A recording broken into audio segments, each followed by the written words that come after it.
Thank you, and you may be seated.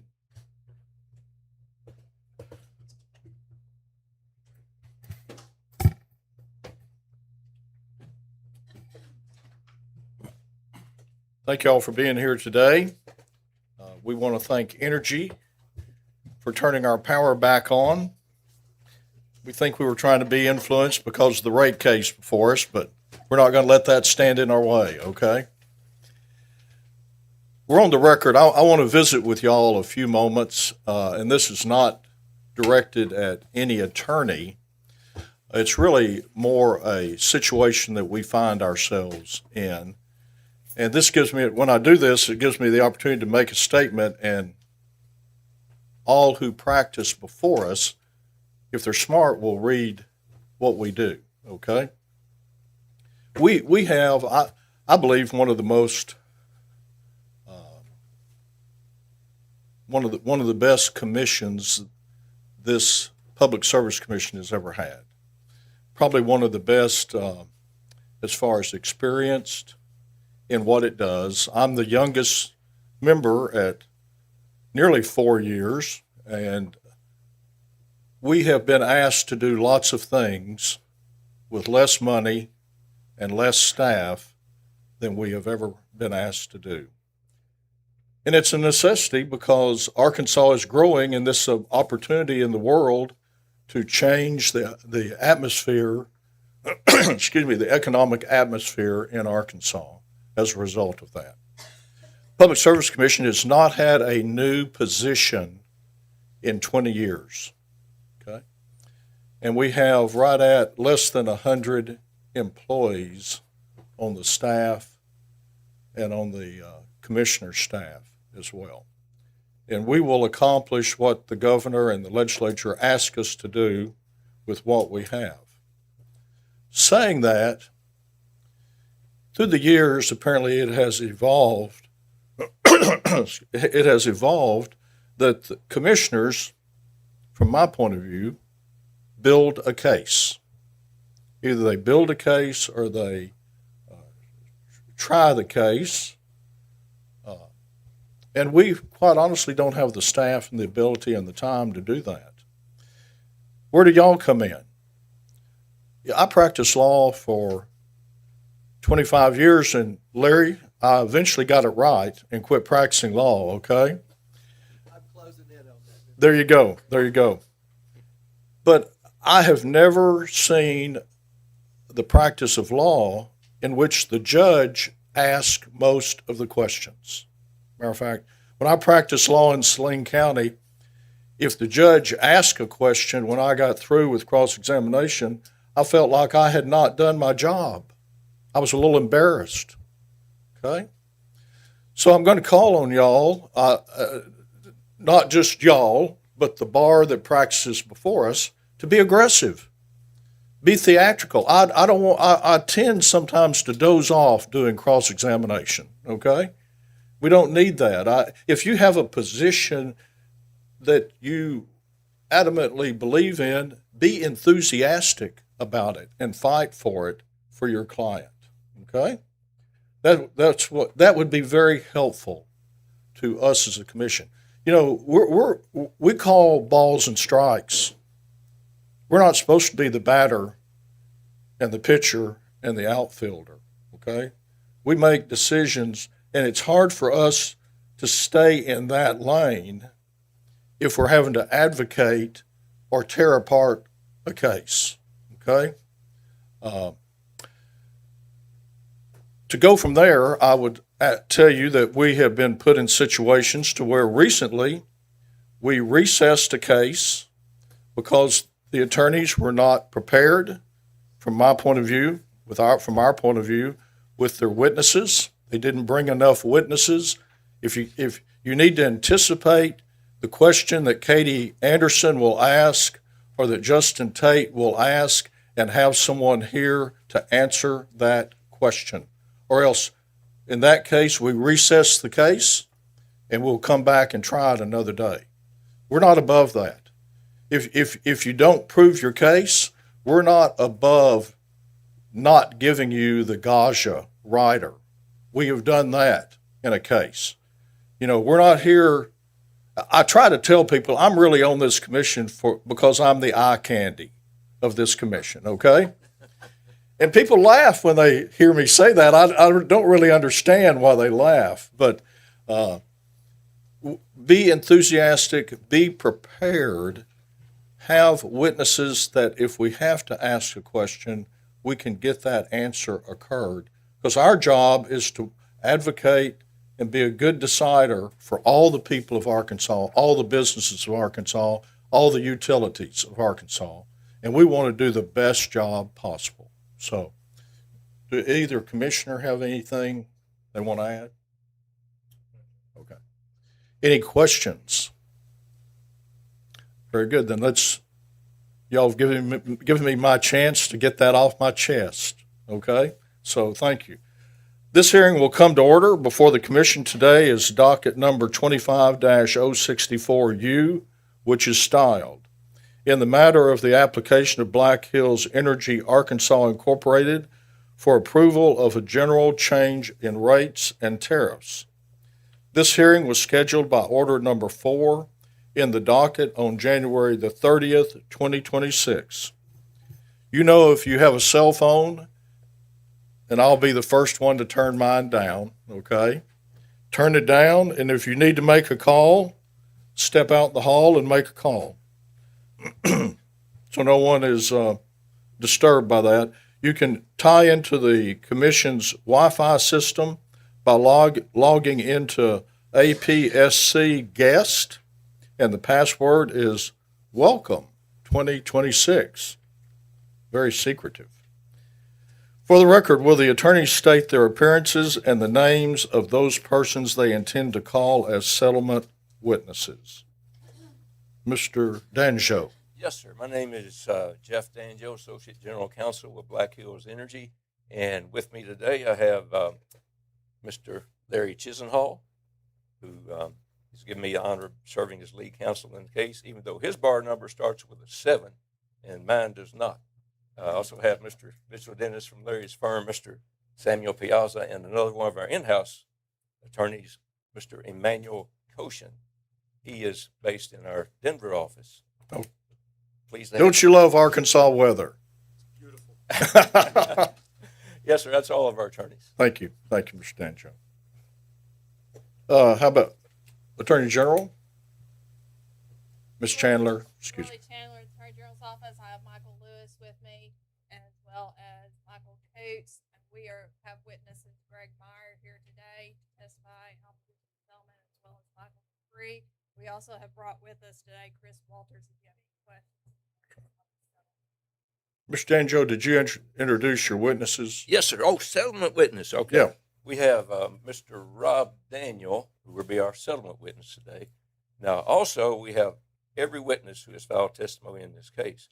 They are here prepared to back him up, address settlement issues, whatever other questions commissioners may have. And we have them here all day today and all day tomorrow. There are some who would need to leave maybe mid-afternoon tomorrow. We go there, we'll kind of work around that with how we put them on the stand. Our goal will be to finish today. That'll be our goal, okay? I hope And our other goal, Larry Chisenhall knows, will be to have lunch Yes, today. sir. Somewhere between 11:30 and 12 o'clock I we'll don't break, approve of okay? missing lunch either, so I'm That's with right. you. Thank you. Thank you. Mr. Parks, for the staff. Yes, Chairman. Miles Parks, work with Arkansas Public Service Commission General Staff. I have my co-counsel, Clay Lason, here with me today. Settlement witnesses are Jeff Hilton, Brian Seitz. I have one correction to our list. Daniel Shepard's not available today. Christopher Stoney will be adopting his testimony if there's no. Thank you. Will all the witnesses that intend to testify please stand and raise your right hand? Repeat after me. Do you swear or affirm to tell the truth, the whole truth, and nothing but the truth, so help you God? I do. Thank you. You may be seated. Finally, opening statements shall be limited to a maximum of 10 minutes for each party. Before we move to opening statements, are there any motions or other procedural matters that need to be addressed at this time? Mr. Yes. Danjo? At least two. One is we have a pending motion to strike. I believe the AG filed a response to that this morning. If you wish, Mr. Danjo, I'm going to have to interrupt you for just a moment. They cannot hear you over the system Yeah, unless go- you are at a microphone. okay, Go to the lectern. Just go to the lectern, I will do okay? that. Thank And that really goes for Yeah. everyone. Just make sure you're speaking directly into a mic, please. Sorry. Thank you. We have at least two matters. One, we have a pending motion to strike. The AG filed a response to that this morning.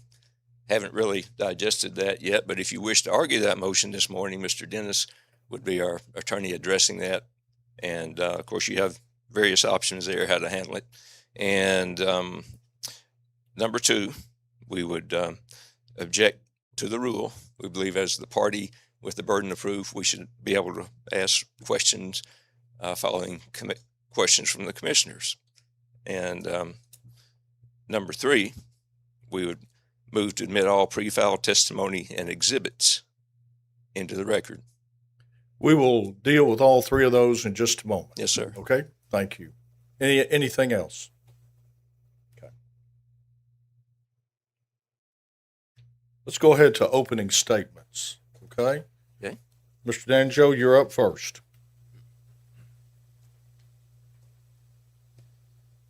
Yes, sir. Thank you, Mr. Chairman, Commissioners. My name is Jeff Danjo, representing Black Hills Energy here today.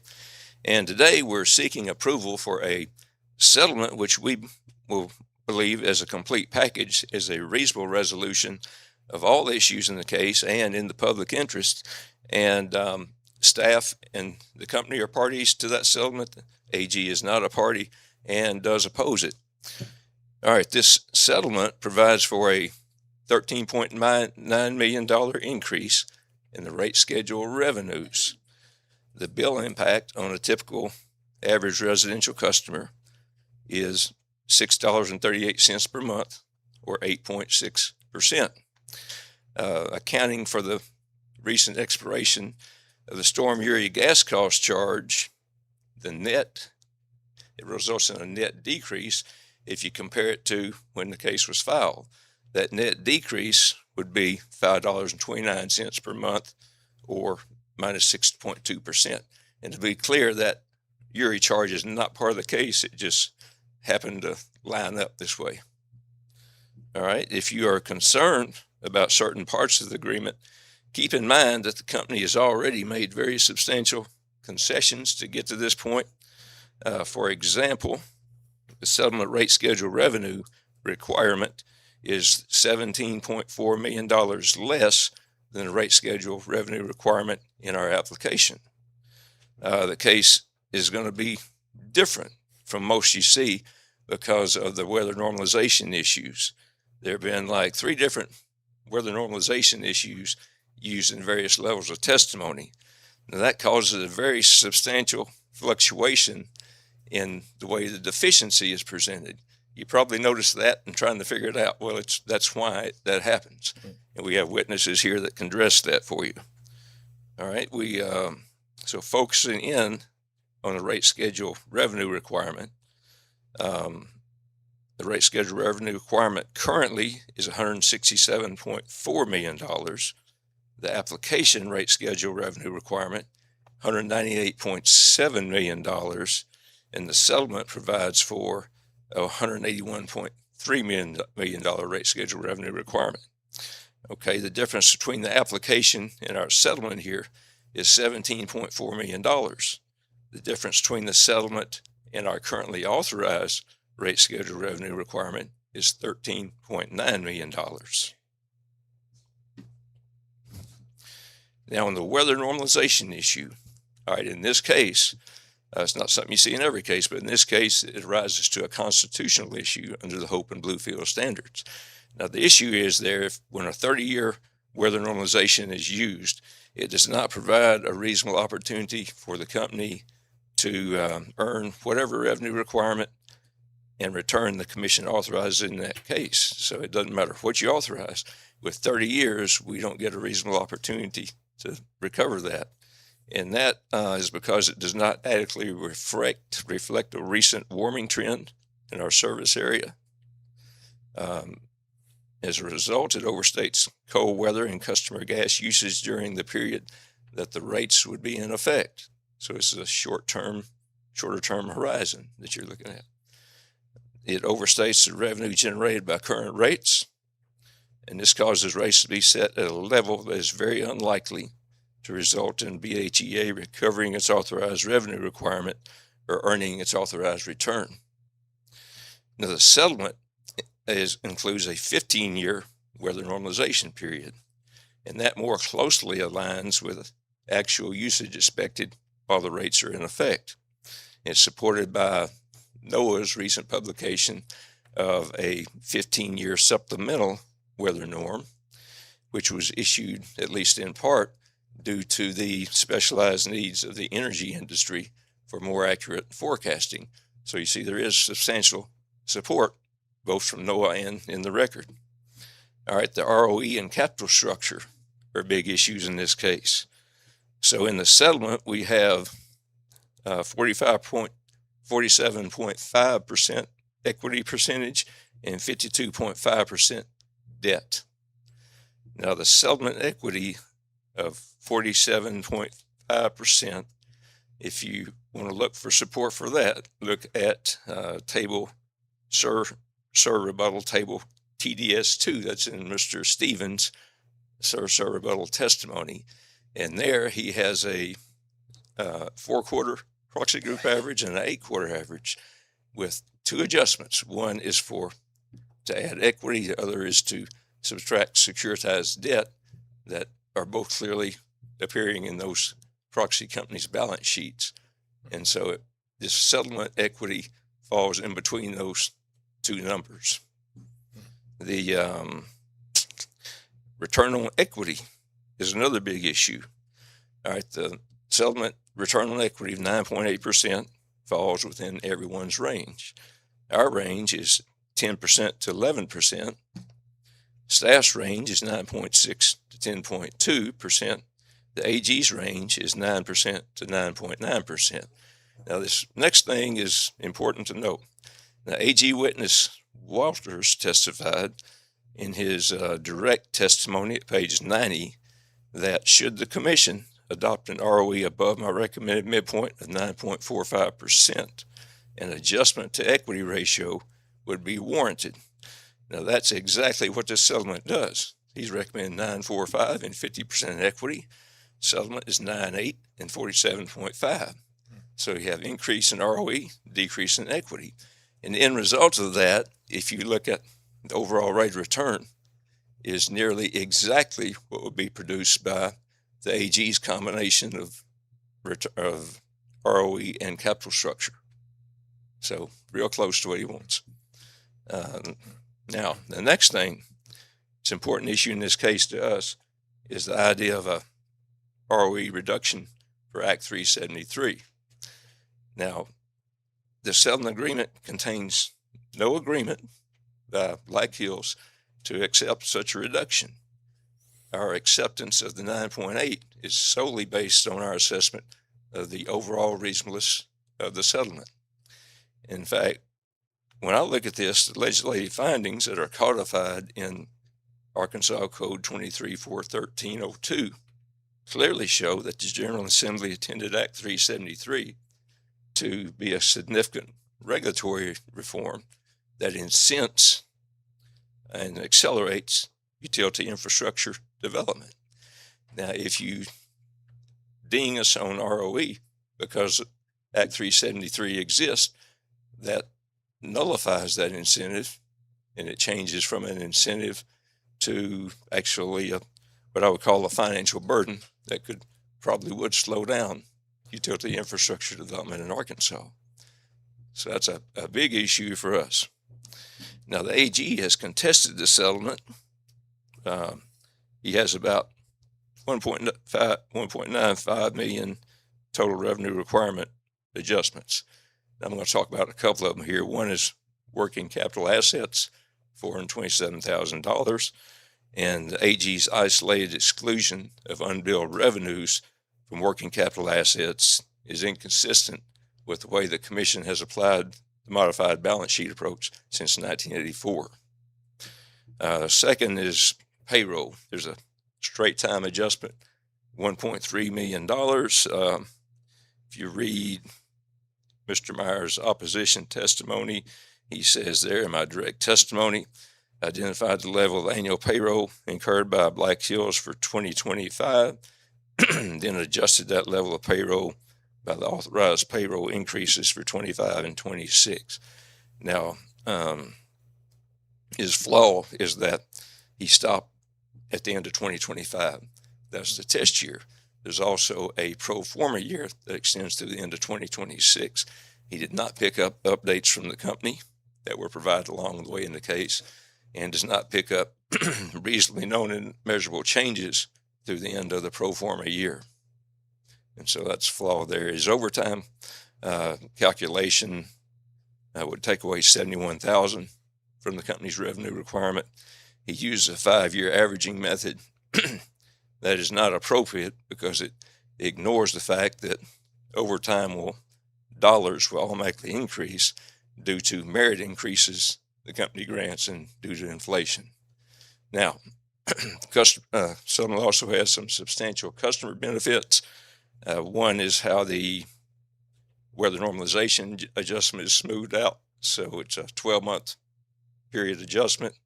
The other one is the LIHEAP education funding, where the settlement provides us $160,000 to up our game on connecting customers with LIHEAP. Now, big issue there. There have been recent years $5 million available to our customers of LIHEAP funding. Only 0.5 million of that has been claimed, leaving 4.5 million unused. Now we want to fix that. I mean, whatever you think about it, something just ain't working, and we want to try something different. That's why we're asking for those funds. Mr. Chairman, that's all I have today. Thank you. Thanks, Mr. Danjo. Yes, sir. Ms. Chandler, you're up.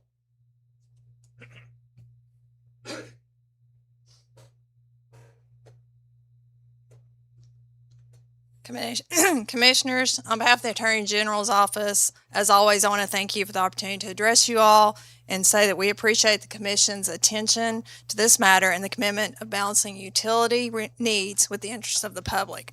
The Attorney General recognizes that significant progress has been made in this proceeding. Through months of discovery, testimony, negotiations, many of the issues initially contested in this case have been resolved. The Attorney General appreciates those efforts. However, this hearing is not being held simply to determine whether the settlement between Black Hills and staff represents a reasonable compromise. The questions this commission must answer are whether the rates established in the settlement are just and reasonable, and whether the settlement is in the public interest. Today, the Attorney General's concerns focus on a limited number of issues that remain unsolved.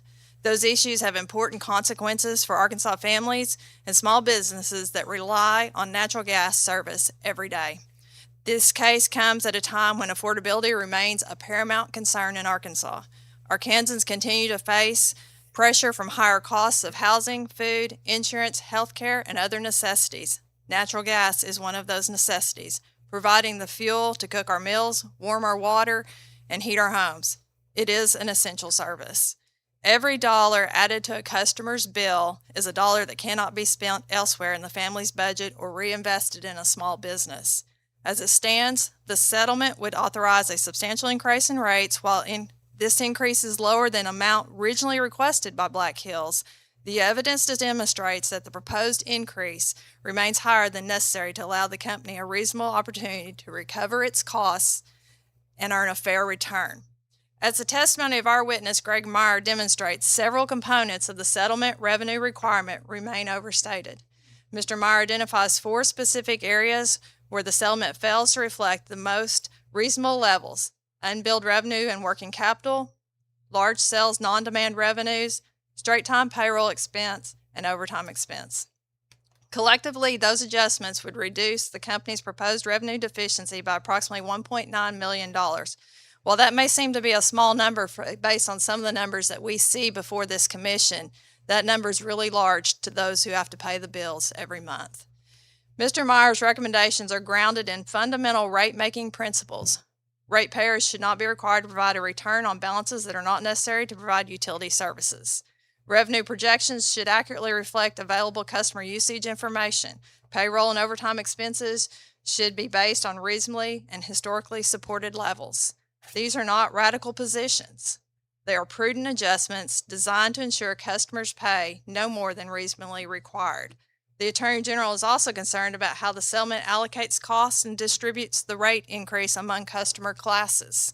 As the testimony of our witness, Michael Dupree, explains, the settlement's cost of service methodology assigns costs in a manner that produces disproportionately higher increases for residential and small business owners. Mr. Dupree's analysis demonstrates that a more reasonable allocation approach would reduce the increase borne by these customers. The settlement provisions that increase fixed customer rates for charges for residential and small business customers are especially concerning. Those increases occur regardless of how much gas a customer uses. Higher fixed charges have a disproportionate effect on low usage customers, including seniors, low-income households, and customers who actively conserve energy. When fixed charges increase, customers lose the ability to meaningfully control a larger portion of their bill through conservation and efficiency efforts. Mr. Dupree's testimony shows that existing customer charges already recover most estimated customer-related costs, showing that there's no pressing need to increase these charges during this period of ever-increasing bills. Ultimately, the Attorney General's pre-filed testimony shows that the remaining disputed issues matter to ratepayers. Both Mr. Meyer and Mr. Dupree are available to answer any questions you may have regarding their concerns with this settlement. While the Attorney General acknowledges the settlement resolved many issues, the remaining issues affect the level of rates customers will pay, how those rates are distributed among customer classes, and whether the burden of this increase falls fairly on Arkansas households and small businesses. The Attorney General requests the Commission reject those portions of the settlement that produce excessive revenue recovery and unreasonable cost allocations, and instead adopt the recommendations presented by the Attorney General's witnesses. Thank you. Thank you, Ms. Chandler. Mr. Parks.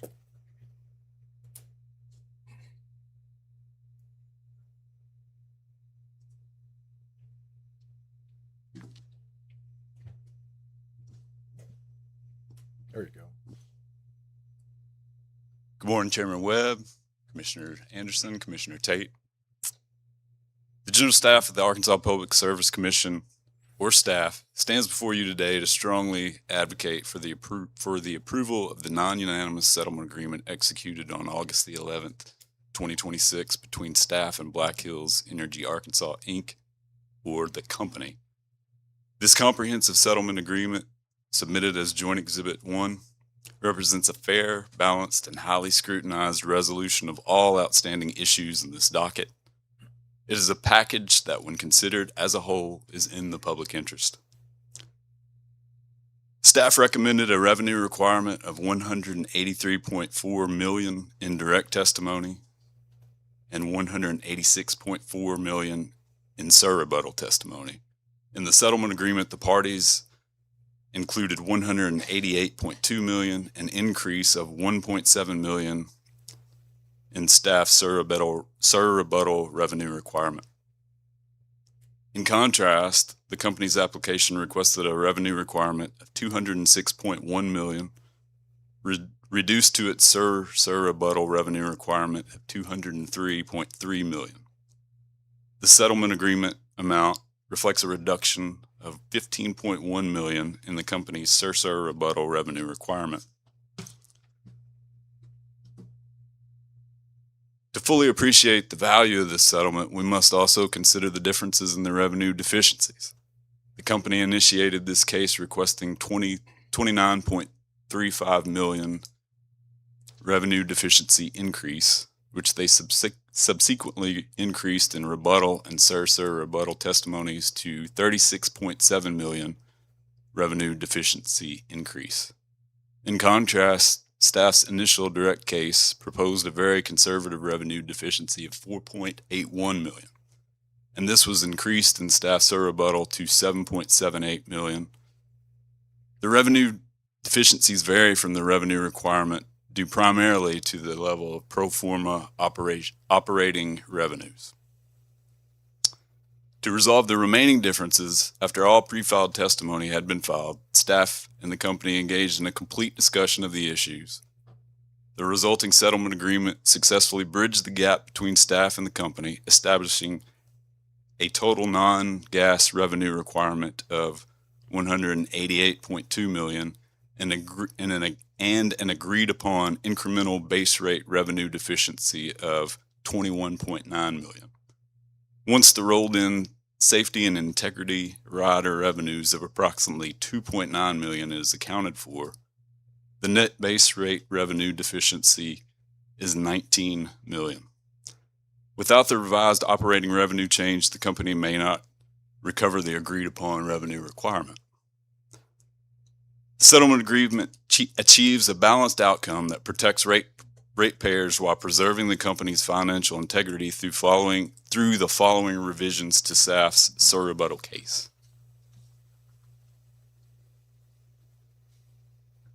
The first one is the cost of capital. The company's initial request for a 10.5% return on equity, or ROE, and a 50.2 equity ratio was rejected. Instead, the settling parties agreed to an ROE of 9.8%, slightly lower than the company's currently authorized rate of 9.85%, and an imputed capital structure containing only 47.5 equity. This yields an after-tax overall rate of return, or ROR, of 6%, a significant decrease from the company's requested 6.63% and 6.69%. The second one is weather normalization. Rather than adopting the company's controversial 10-year rolling weather normal, or rigidly adhering to the traditional 30-year average, the settling parties agreed to utilize the National Oceanic and Atmospheric Administration, or the NOAA's, supplemental 15-year weather normalization period. While staff initially supported the 30-year normal, we recognized the reality of a warming trend in the company's service territory.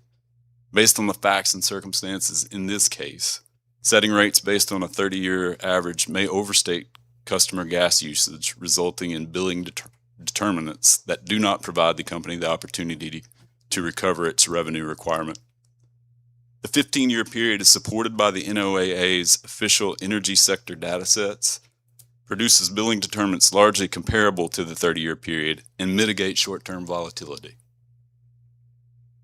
The third item is ratepayer protections and customer charges. The company's aggressive proposal to raise the residential customer charge to $28 and the small business customer charge to $50 was significantly reduced. Under the settlement, the residential customer charge is limited to $17.67 per month, a modest 13.9% increase of $2.16 per month. The small business customer charge is held to $34.71 per month. Furthermore, the company's proposed declining block rate structures were rejected, ensuring that That's easy for you to say. vulnerable low-income and low-income customers are not disproportionately burdened. The last is the class allocation and mitigation. Cost allocation under the settlement is strictly grounded in staff's surrebuttal class cost of service study, with corrections applied to the company's labor and weighted customer meter allocators. Staff also successfully integrated mitigation measures, redistributing class revenue surpluses, such as from the gas lights class, as credits to the offset rates for weather-sensitive classes. Next, we must address the opposition filed by the Office of the Attorney General, or the AG. The AG opposes the settlement on narrow, isolated grounds, contesting 4 specific adjustments totaling $1.9 million. Specifically, the AG objects to the settlement levels of working capital assets, large sales, non-demand rate revenues, straight time and overtime payroll. In addition, the AG disagrees with the current asymmetrical billing determinant rate adjustment rider, the BDA rider. The AG's litigation posture must be rejected for several compelling reasons. The settlement is comprehensive. A settlement is not a collection of independent components. It is based on staff's rebuttal case and results in an integrated, comprehensive revenue requirement and revenue deficiency, along with cost allocation and rider recommendations. In exchange for the agreed upon revenue requirement and deficiency, the company made substantial concessions, including accepting staff's rebuttal cost of service study, dropping declining block rates, significantly reducing requested customer charges for the residential and small business classes, and agreeing to a lower ROE and equity ratio. The AG's attempt to revise individual items addressed in the settlement to further reduce the deficiency to $17 million completely ignores the comprehensive recommendation that makes any settlement possible. The next one is unbilled revenues in Arkansas precedent. The AG opposes the inclusion of unbilled revenues in working capital. However, staff has consistently included unbilled accounts receivable in its determination of working capital that complies with the long-standing modified balance sheet approach, the MBSA, preferred and consistently applied in Arkansas. The last is payroll. The payroll levels included in the settlement reflect staff's rebuttal recommendation, which appropriately annualizes the known and measurable changes in the pro forma pay rates and headcount.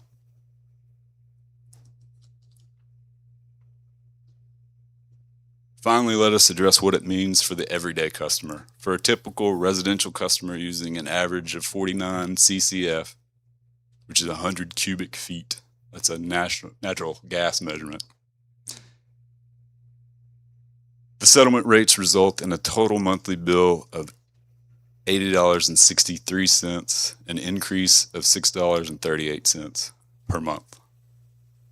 However, this commission must review this rate change in tandem with the May 31st, 2026 expiration of the 0.2382 per CCF Storm Uri gas charge.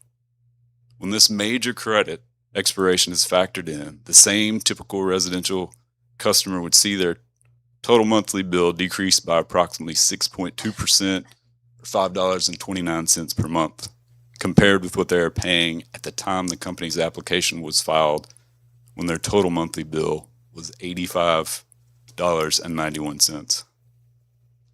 Ratepayers are experiencing a net monthly savings on their utility bills, even with the implementation of these new essential base rates. The settlement agreement before you today successfully balances ratepayer protections with the utility's statutory right to a reasonable opportunity to recover its prudently incurred costs. It represents a superior outcome to the risk, expenses, and delays of continued litigation. For all of these reasons, staff respectfully requests the Commission approve the settlement agreement in its entirety and without modification. Thank you, and staff is prepared to answer any questions the Commission may have. Thank you, Mr. Parks. No one has signed up to make any public comments. Is there anyone in the hearing room that wishes to make a public comment?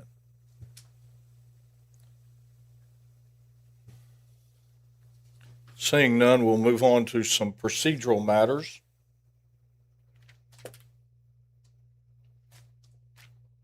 Mr. Danjo, the pre-filed testimony is admitted into the record. It will not be duplicated in the transcript of today's live hearing. Two of the parties have reached a settlement agreement. Staff and Black Hills have waived cross-examination of each other's witnesses unless the AG elicits testimony making it necessary to cross-examine. Is that correct? Yes, sir, it is. Okay. Mr. Parks, is that correct? Yes, it is. Okay, thank you. Also, please note that the Commission's long-standing hearing rule will be in effect during the hearing. Your motion's denied, Mr. Danjo. Thank you, sir. And you did, and that's no surprise to you. Mr. Chisenhall says it's slam dunk, so. He's like that. He always causes a little trouble, okay? Yes, sir. Meaning that once the witness has been tendered for questioning by the commission, further redirect of the witness by counsel will not be permitted. He just tries our patience, is what he does, okay? That's right. Yes, sir. Further, the parties are reminded that this case includes protected information, including highly sensitive protected information. Members of the public are advised that the hearing room may need, from time to time, to be cleared, with the exception of persons who have signed the proper affidavits of non-disclosure. Parties are advised to inform the commission if and when a party intends to reference confidential information, in which case the commission can determine whether to go in camera or not. Your last motion, Mr. Danjo, there is a motion to strike filed by Black Hills to strike portions of the testimony of AG's witnesses, Dupree and Meyer. The commission will let the testimony stand since the commission is the trier of fact and can judge the credibility of the testimony and weigh its appropriateness. The motion is therefore denied. Yes, sir. Understood. I understand. Mr. Danjo, you may, are there any other motions? Not from us, Mr. I know there's no reason you bring in any more, okay? Right. Okay, that's plenty. I'm just kidding you, of course. Okay, let's move on. Mr. Danjo, if you'll call your first witness, Mr. Daniel. Yes, sir. We will call Mr. Rob Daniel to the stand. I want Mr. Daniel to know that someone from Energy blames him in this hearing today that we're not able to attend the groundbreaking of one of Energy's plants down at Lake Catherine. So just so you know, your friends at Energy have blamed you with that. It's not a surprise. Okay. And we're glad to be here and not in the heat, okay? Yes, sir. Mr. Daniel, would you state your name and business address and position for the record, please? Yes, my name is Robert Daniel.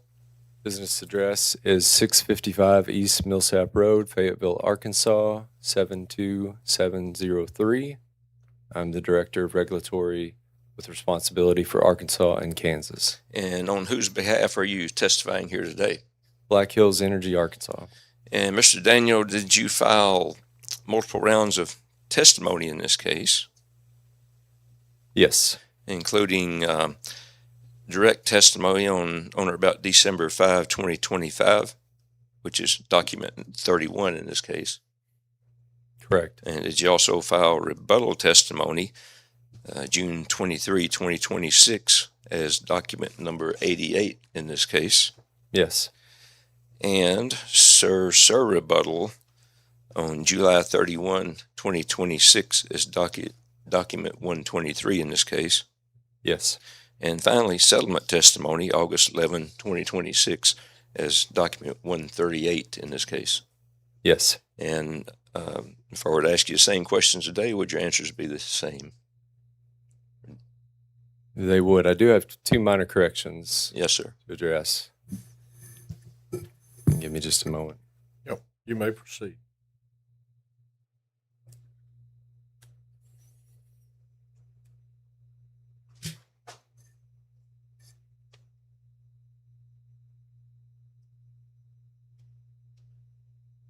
On page 10 of my settlement testimony,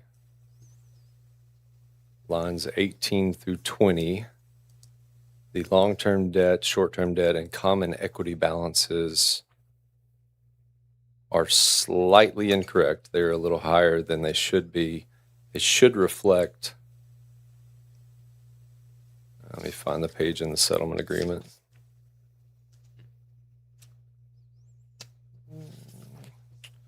They should reflect the amounts in Table 1 of the settlement agreement, page 5. Again, slightly reduced for disallowed incentive compensation. So that's one correction.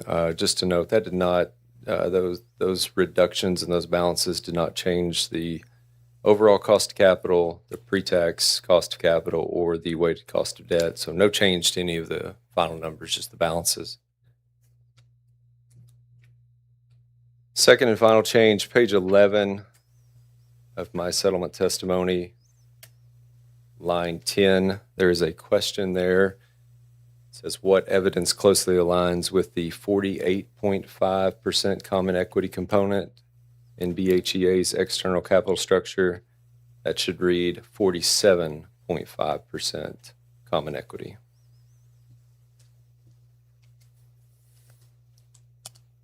Those are all of my changes. With that, Mr. Chairman, we tender Mr. Daniel for cross-examination. It's admitted.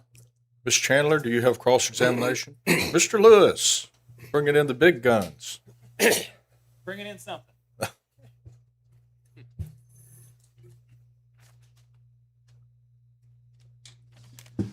Good morning, sir. Good morning. I'm about to hand you staff statement of material law and facts. This is document 143. And I'm on page 3. Specifically, I'm going to hand it to you and ask you to read something. And I'm on B1 bullet point 2.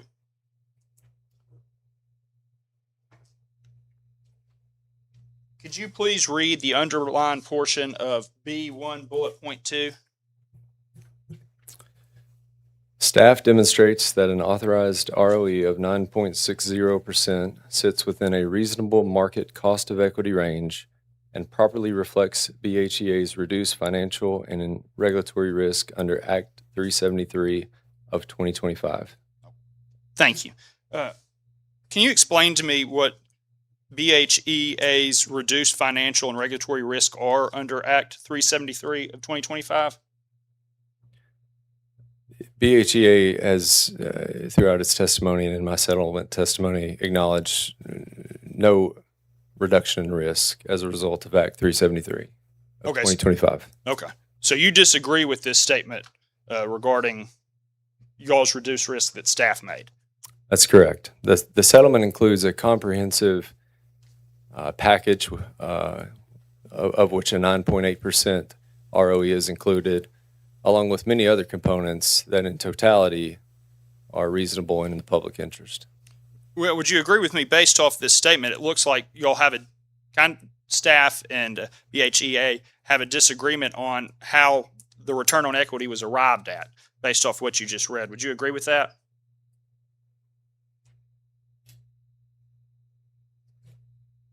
Staff's testimony did not allude to that, whereas the portion that you had me read did. So I'm not sure the confusion, but the company fully does not acknowledge any risk reduction as a result of the settlement agreement, 9.8% ROE. Mr. Chairman, I would object to the ROE line of questioning. AG did not challenge the return on equity in this case. He's right, we didn't, but he made it a big part of his opening. He even cited case law on it. So I think it's relevant here for getting a whole picture of the settlement. I'm going to let him proceed. Who knows where it'll end up? Yes, sir. Who knows? Yeah. So you would agree that there is a disagreement then on how that was arrived at based off what you just read? Clearly, a disagreement or an inadvertent error to include that in one place and not in another on general staff's documentation. Okay. So you think it was an error to include that in the statement of facts? I can't speak on behalf of staff of how that was produced. Okay. Thank you. I'll pass the witness. Any redirect? No, sir. I think Mr. Daniel covered that. Okay. Ms. Anderson, any questions? No, thank you, Chairman. Mr. Tate, any questions? Well, of course. I knew the answer for that. Good morning, Mr. Daniel. Good morning. Well, since the AG started us off on ROE, I guess we'll go down that first. You included testimony specifically in your in the settlement that Black Hills does not recognize any reduction in risk. Is that correct? That's correct. Can you explain why? How does the rider not reduce risk? The company's provided extensive testimony explaining the relative risk and that is important to understand, that risk is relative to the proxy group of companies that the company's ROE is being established. Staff used many methodologies, as did Mr. McKenzie on behalf of the company, to determine a reasonable ROE, as did Mr. Walters. My testimony specifically outlines the very de minimis amounts currently flowing through the Act 373 Gaja rider, and that no risk reduction is apparent or warranted as a result. So the settlement agreement includes a 9.8%, which again is part of a total package and not one isolated piece that we feel is reasonable and allows us to an opportunity to earn our authorized return. So let's parse that out a bit. The 9.8 that you settled on is outside of the range you proposed was a reasonable range of ROEs. Is that correct? That's correct. But you're suggesting that the reason you were able to get outside of that range is because it's part of the broader picture of the settlement. Is that fair? Absolutely. It wouldn't be fair for me to not acknowledge the agreement includes a departure from staff's precedent of a 30-year weather normalization, in acknowledging that it produces customer usage levels that don't exist right now. And the inclusion of a 15-year weather normalization more closely aligns with what we see customers actually using right now, which sets rates correctly. In addition, we can't ignore the debt to equity ratio in combination with the 9.8%. The sample companies produced a 4-quarter average and 8-quarter average somewhere between 47 and 48%. In the settlement agreement with the general staff, we agreed upon a 47.5% equity layer. So that, in combination with a very large movement in an overall position from staff and a 9.8% return on equity, along with many other concessions the company made and staff made in conjunction with that, represent a reasonable outcome. So we're not focusing on one number that it's outside of our range, because quite frankly, we provided testimony that the U.S. Treasury continues to go up. That's something the commission has looked at previously, that the 30-year Treasury goes up. There's not a one-to-one correlation to the ROE with that, but it does indicate that the ROE should go up with it. We recognize that. We would offer that is included in additional concessions the company made, given the overall outcome of the settlement agreement. Now, you mentioned that there's not currently a lot being recovered through that Generating Arkansas Jobs Act rider. Is that right? That's correct. Seeming to suggest that there's not much of a risk reduction, if at all, because there's not being much recovered through that rider. Is that what you were suggesting? That's one aspect, yes. So if more gets recovered through that rider in the future, is that something we should revisit as far as risk reduction to the company? Not necessarily. That was my testimony. Mr. McKenzie provided, and Mr. Stevens provided testimony on that as well. Again, risk is relative to the proxy group of companies you're comparing Black Hills Energy Arkansas against when determining the appropriate return on equity. Just from my standpoint, the Gaja rider is something the legislature enacted to allow companies the ability to build out this infrastructure to meet demand for new business, economic development, and the benefits of that are clearly stated. The company is allowed to earn a return on capital spending as opposed to plant and service, which is the traditional route. A benefit to customers of that is if it were done the traditional way, the company would accrue allowance for funds used during construction, which is effectively an interest component that gets added to the plant amount at the end.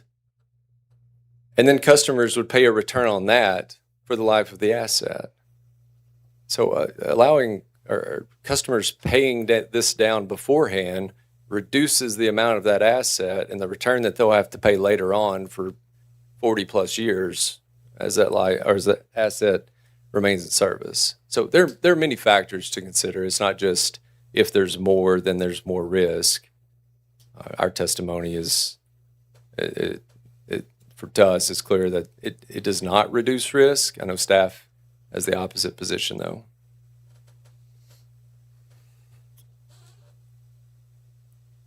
We'll come back to this a bit, but you said there's not a lot being currently recovered under that rider. For Black Hills, though, there's actually a cap in place for that rider. Is that right? That's correct. And do you remember what triggers that cap? The trigger for that is specific to rates being, and I've got that right here, if you'll give me just a moment.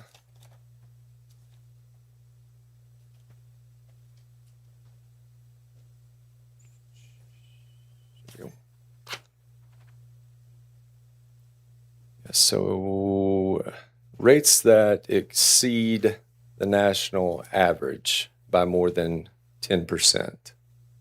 Now, just that. So I don't think it currently applies. I don't think you're up against the cap yet. Is that? A 4%, no, sir, we're not. No. But you would be subject to that cap because your rates are currently above the national average. Is that right? That's correct. If there could only be so much revenue that flows through the Gaja rider as a result of that cap on an annual basis. Now, you talked some about the legislature specifically authorizing this rider, which is true. They explicitly did so through legislation. But I'm not sure how the legislature authorizing a company access to a rider like this for this type of recovery changes whether that has any effect on risk to the company and being able to access that. Or to have CWIP generally, right? And you talked about ROE in comparison to the proxy group. Are you familiar with any of the companies in the proxy group having access to a CWIP rider? Not specifically. I'd likely have to refer that to Mr. McKenzie and his testimony. I think the issue that I raised in my testimony is more of a practical one, that an ROE reduction of, in staff's testimony of 30 basis points to the company's, existing rate base, rates that are not a part and investments that are not a part of the Gaja rider is inappropriate. There shouldn't be a punishment for the company's investments and earning that lower return on the rest of its rate base because of this mechanism over here. That it didn't line up with me, and I provided amounts in my testimony that would equate to right now about $1.7 million per year of a decrease in revenue, which would only grow as the company's rate base grows. So this is a forever adjustment, is what it looks like. It's a forever adjustment that will continue to depress base rate revenues because of the Gaja rider. Well, we can talk about whether it's a forever adjustment. Some of that probably depends on the frequency in which you guys are filing rate cases. But there is precedent at this commission for reducing an ROE based on the availability of riders like this that reduce risk. Are you familiar with that? I'm familiar with a couple, yeah. There's, I believe, an 02 ARCLA case that the ROE was reduced based on something not related to a rider. It was more of a, I don't want to call it a punishment, but let's call it a punishment for lack of a better word. And then in the 06, 07 gas cases, when the billing determinant adjustment rider was new, an ROE reduction was included in those cases as well. I'm sorry, which was that? I'm just generally referring to the 2006, 2007 gas cases for the BDA mechanism. So let's talk about that 06 case. That is when the BDA rider came into existence. Is that correct? I believe so, yes. And that was part of a settlement after the company at the time suggested something that sort of resembles the FRP now. Yes, generally. And do you remember what staff's position was at the time when it proposed the BDA and ultimately agreed to a BDA as part of the settlement?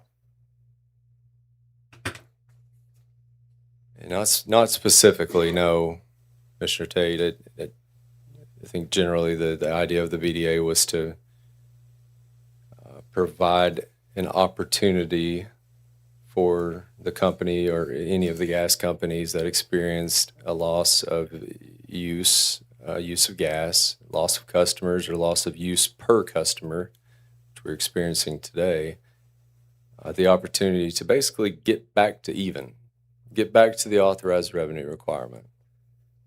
Now, an interesting part of those mechanisms is that if there was a shortfall, that rate would be derived assuming a 30-year weather normalization. So you get a number and it feels like, okay, we get to go bill that later to customers, which likely causes confusion of what that charge is for. But the rate that it was developed on, likely not designed to collect that amount. So I don't know if you ever really get back to even, but the mechanism provides an opportunity to do that. In our service territory, we've been growing, thankfully, for that period of time. In comparison to other gas companies, we've filed just a couple BDA filings over those years. As a result, our target in the BDA filings is the authorized revenue requirement in the previous rate case by this commission. That's the target.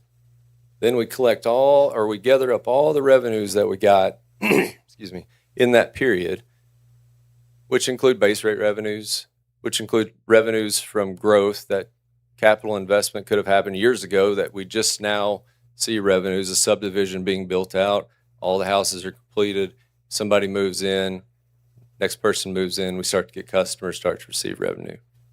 That revenue is commingled with base rate revenue. And then it gets compared to the authorized revenue requirement.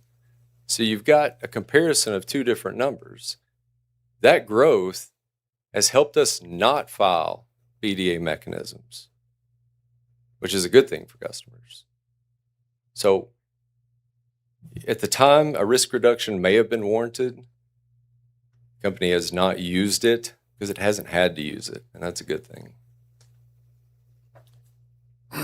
You recognize, though, in that 06 case, staff's position specifically was a 25 basis point reduction because of the implementation of the BDA rider. Yeah, my recollection is two of the gas companies got a 25 basis point reduction and one got a 15 basis point reduction. So I'm talking about Western Gas specifically. Okay. Ultimately, that case settled. Staff's testimony in the settlement was that the ROE reflected a 25 basis point reduction because of the BDA rider. That's correct. Is that 25 basis point reduction still, where is that appearing in the ROE here? Is that reflected in the ROE? That basis point reduction was based on an analysis of the sample companies, and it's the determination of the parties that agreed upon that the risk of the company at the time, the sample did not have that risk. So therefore the adjustment was made. So the idea being that was unique at the time. Mm-hmm. The ROE suggested in this settlement doesn't reflect that 25 basis point adjustment because the proxy group, a number of those companies would have access to a similar rider, right? That's correct. And do those companies have access to a CWIP rider? I'm not specifically familiar if they have access to a CWIP rider that's like the Gaja rider. Again, Mr. McKenzie performed that analysis, may be better equipped to answer that. So the purpose of riders like the BDA rider is interim recovery, right? Technically interim recovery, but it's prior period recovery for revenues that do not get you to your authorized revenue requirement from your last case. But yes, in between rate cases, if that's what you're referring to. Can you tell me how frequently Black Hills is filing rate cases? 2017, I believe there was a rate case, and I know I was employed by Black Hills for the 2021 case, the 2023 case, and the current proceeding. So just a quick review. My recollection is Black Hills made the purchase. Was that in 16? I think it was a fifth. Was it 15? Well, it looks like Black Hills filed a rate case and has been pretty consistent in filing rate cases every other December. So December 2017, December 2021, 23, and now 25. Does that seem accurate? That's correct. Should this commission anticipate a similar cadence going forward of a rate case every other year? We have not, excuse me, we have not made a determination on the next filing of a general rate case. Quite frankly, the outcome of this case will influence that. Just some context around the previous rate case filings. We do have the safety and integrity rider, which allows for recovery of capital investments in between cases. Only about 34% of our capital investment is eligible to go through that rider, and previously the main replacement program rider. So the primary driver of the company coming in for these rate cases is investing in our system and having no other opportunity to recover the cost of that. That's been the primary driver in the 21 case, the 23 case. This case, it was a primary driver as well. That's the reason we've been in so often, is because the regulatory lag on those investments would continue to grow if we don't, which would not allow us to earn our authorized return. Again, we haven't made a decision on next filing of a case, but capital investment is and will continue for the foreseeable future be the driver of any future rate case. So we talked before about why you guys have a cap under that new rider, being your rates being above the national average. Do you know how your rates compare regionally? Generally, I'm referring to specifically filing requirement number 2 of 26021 TF, just for the record. The calculation in here for the national average and how the company calculated that was simply taking a revenue number, dividing it by the usage number. Now, in the South, we have less warm winters than we do in the North. But we still have to invest the same amount of money to get the gas to customers when they need it. And we've had several winter storm events, Storm Uri, Storm Elliott, that set peak loads for the system on a daily basis and an hourly basis in the last 5 years. We still have to have that infrastructure. But overall, customers will use less just being in this region. That's primarily why you see, states in general in the South are higher than the national average. The infrastructure has to be there, but when you do a usage-based calculation, it's going to reflect a higher than national average rate. So I think that's a fair criticism of why you guys are above the national average. But do you know where you stack up regionally? I don't have that information, no, sir. Would you be surprised to learn that you have the highest rates in the region? Clarifying question, the region being surrounding states or? Well, you something specifically different? talked about states in the South, right? Warmer winters, still have to invest in the same level of infrastructure. So let's just talk about states in the South. Okay. So comparing it to Louisiana, Mississippi, Oklahoma, Tennessee, you guys have higher rates than those states on average. Would that surprise you to know that? Well, I do not know how those were calculated, just to be fair. So for purposes of the GAHA rider, we look at that EIA filing. I That's believe those correct. numbers were pulled from the same report. Okay. So what I'm struggling to understand is you guys are filing rate cases every 2 years. You have rates above both the regional and national average. You have access to a number of interim riders, which should suggest you don't need to come in as often. So I'm wondering how you guys are, and I guess the last point would be, you would acknowledge you guys have a growing customer base, right? We do. We have an obligation to serve that growing customer base. So to your previous question, maybe I'm not as surprised given the regions that we operate in, needing to replace infrastructure and continue to build out reliability to serve this growing customer base. I don't know specific service territories in other states and their level of growth, but again, we've experienced massive growth that requires massive capital investment, and we have an obligation to do that, not an option. So it's not necessarily a surprise that it may be higher. Our obligation is to serve our customers, get them gas when they need it, where they need it, all the time. And to do that, we have to invest capital. Well, I think we've got a broader question we should address at some point about what Black Hills is doing to keep rates affordable, given those things. But to return to where we started in this conversation with the BDA rider, the purpose of the BDA rider, at least in part, was to address declining customer numbers, right? In part, yes. Which is not the situation that Black Hills is in, right? Declining customer numbers, not necessarily. The usage per customer numbers, yes. But if you look at overall MCF sold in a year, it more or less averages out. You've got increased customers, but on a individual customer basis, maybe lower usage. But it looks to me, year over year, MCF sold.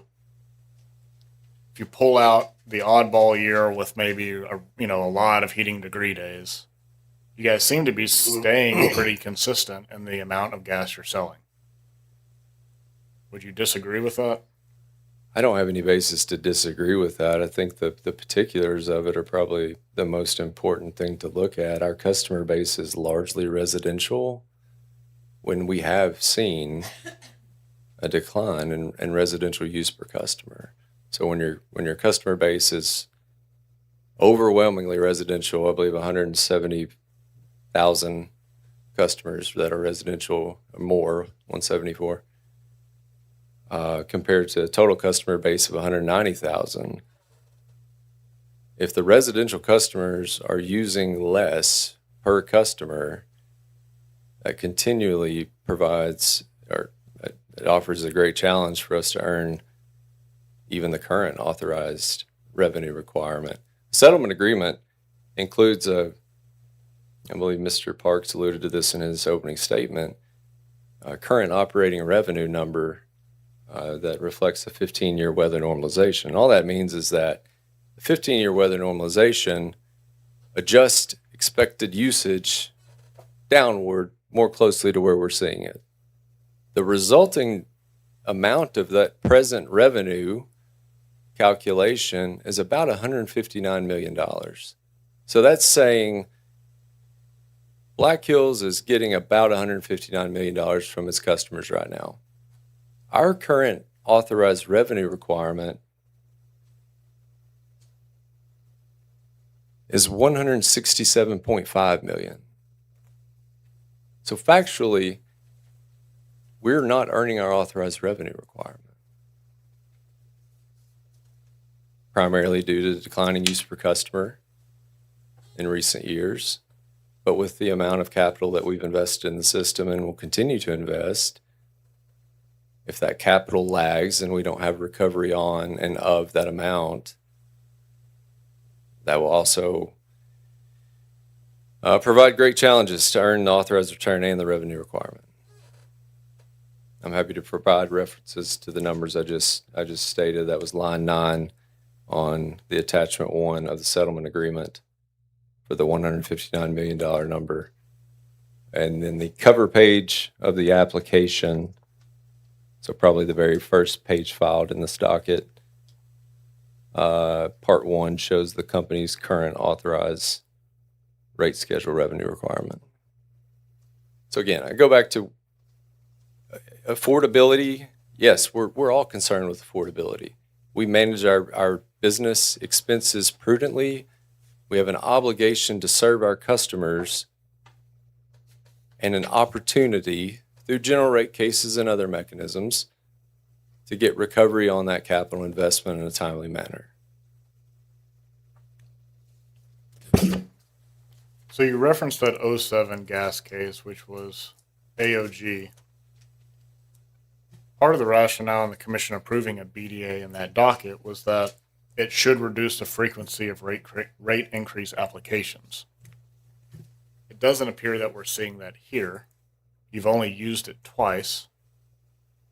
You're filing rate cases every 2 years. So I'm wondering why you still need the BDA rider at all. This case has been an interesting one.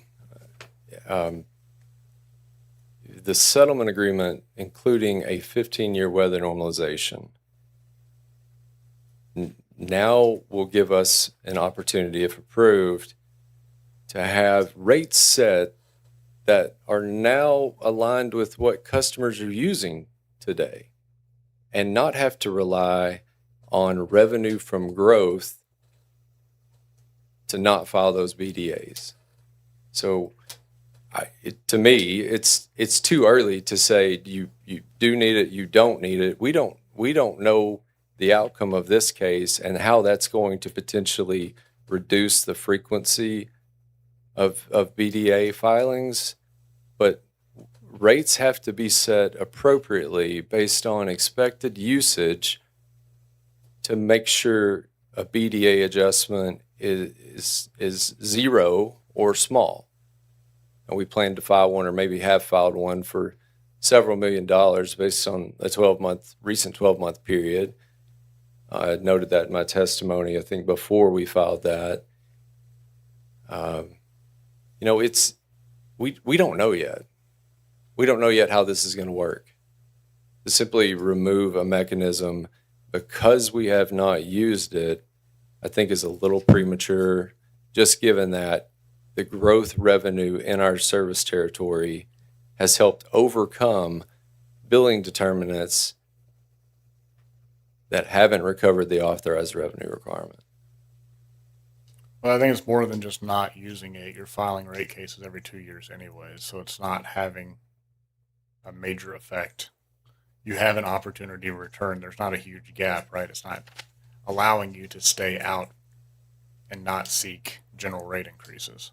Well, the BDA is intended to get you back to your revenue requirement. It's not intended to recover a return on or return of any capital investments that you make. And when a company like ours has invested, we have capital budget approximately $100 million a year to invest in our system. There are very few avenues to get a return on that, and to include that in rates. There's the safety and integrity rider and general rate cases, and more recently the GAJA rider for specific investments that are related to that economic development. So the BDA, while the intent may have been at that time that it could allow companies to stay out of rate cases, the environment's changed. Capital investment has grown. That capital investment and the BDA are mutually exclusive. So I don't know that it's a fair comparison to say, well, the BDA hasn't really worked, because we're still coming in for cases. We come in for cases, and we have from 21 to 23 in this case, primarily to to include our investments in our rates that are being used by customers that are used and useful.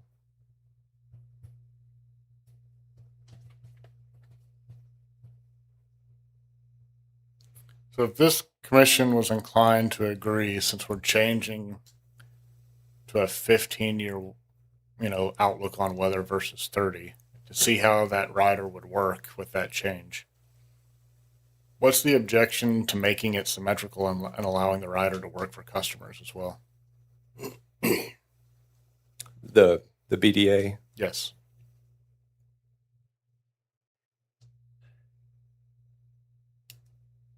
yeah, I know I've provided testimony on this, and I don't want to repeat the same things over and over, but generally, you've got a factor in the BDA right now that's not being contemplated with just a symmetrical adjustment, and that's that capital investment that produces revenue from growth, which is anywhere from $20 to $25 million a year for Black Hills. So that capital investment, that's a cost. We have to obtain those funds to do that. Eventually, they may produce revenues that get lumped in with the other rate schedule revenues that get compared to the revenue requirement. And if it goes over the revenue requirement, well, you're not really comparing an apples to apples situation at that point. I haven't given much thought on how to specifically address that, if that was something the commission desired to do, because it is complicated to unbundle. Well, what's growth revenue and what's rate schedule revenue? It's revenue. They come on and pay a residential rate or a small business rate or something, and that's inherently the problem. There's a cost for growth that has to be at least considered if a symmetrical BDA is something to talk about. Is that it's not as simple as saying, well, if we go over the authorized revenue requirement, let's give that money back to customers, because that we don't know how we got there necessarily. I mean, I think we do know how we got there, but it's all commingled. It's all in one big bucket of revenues that got you over that tipping point. There was a cost to get those revenues, and that cost was growth capital. The only way you can earn on growth capital in your rates is to come in for a rate case as well. Again, it's not as simple as making it symmetric as Mr. Dupree says, or simply outright removing it from the company's ability to use the company's position. It's not that simple. I want to return to the ROE for just a moment. I know it's Black Hill's position that the ROE shouldn't reflect any reduction in risk because of that GAHA rider. As I mentioned, this commission has previously found, so there's precedent for a reduction to the ROE for implementation of riders it determines does reduce risk for the company. So outside of the GAHA rider, what about the just combined reduction of risk effect of all of the riders that Black Hills has access to? BDA, system integrity, GAHA rider. If you don't think any one should reduce the ROE because of the reduction in risk associated with it, what about the combined effect of all of them? Again, the risk is relative to the proxy group of companies that the ROE is derived from. But is that something that is being considered when the proxy group is put forward? What riders, what rate mechanisms those groups have access to in comparison to Black Hills? I believe there is substantial testimony on that, yes, sir. And one point of clarification, and I think you may be referring to the prior SWEPCO general rate case where a settlement included a reduction to the ROE for Act 373 being available. I understand Black Hills is in a different position. We were using the GAHA rider in Act 373. I can't speak to the reasons that SWEPCO may or may not have agreed to a reduction in their ROE for that. But to us, that is not necessarily a precedential item, that settlement between the parties that was approved definitively says, yes, that reduces risk. The risk is relative to the proxy group. The proxy group has subsidiaries that have all different kinds of mechanisms. That's accounted for in the ROE results that staff produces, the company produces. So it's baked in. It's already baked in. The reduction from the company's currently authorized 9.85% ROE to 9.8% also doesn't really reflect a reduction in risk. It's part of the total package that, again, the equity layer of the capital structure equally as important here, is that the proxy group of companies has begun deleveraging from the period of 2010 through 2020 when cheap debt was very accessible to finance. And that debt's rolling off the books, and now you're seeing equity layers rise up. That's an important part of this total package that staff and the company have agreed upon. But to your question of should the total package of riders impact your risk? Yes, but only as it compares to the proxy group of companies that you're evaluating the ROE results for. Not in isolation. You testified before, though, you're not sure whether that proxy group has access to a CWIP rider. That's correct. Okay.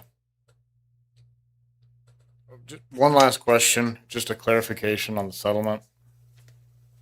Does the settlement agreement maintain the commission's longstanding practice of disallowing 100% of equity-based long-term incentive comp and 50% of short-term incentive comp based on financial goals? Yes, it does. That was staff's rebuttal position that the company accepted for settlement purposes. And I believe it was included in staff's rebuttal position, which was adopted in the settlement for the most part with adjustments, right? That's correct. That lobbying expenses were all excluded. Is that? Yes, all. I know there were some adjustments based on, I think, subscriptions and membership fees and stuff, but were all the lobbying expenses excluded as well? All lobbying costs, staff made an adjustment. I don't know the specific number adjustment or amount, but those were all excluded per staff's recommendations. And specific to the subscriptions and dues, you may be alluding to one of the Attorney General's recommendations. Mr. Meyer proposed a reduction of around $86,000 for American Gas Association dues and subscriptions that is included in the settlement that they are not a part of.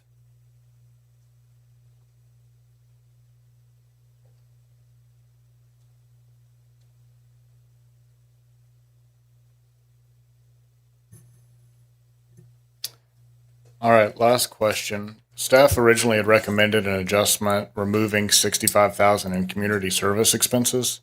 I believe that got added back in as part of the settlement. That's correct. Do you know when the commission has previously allowed those expenses?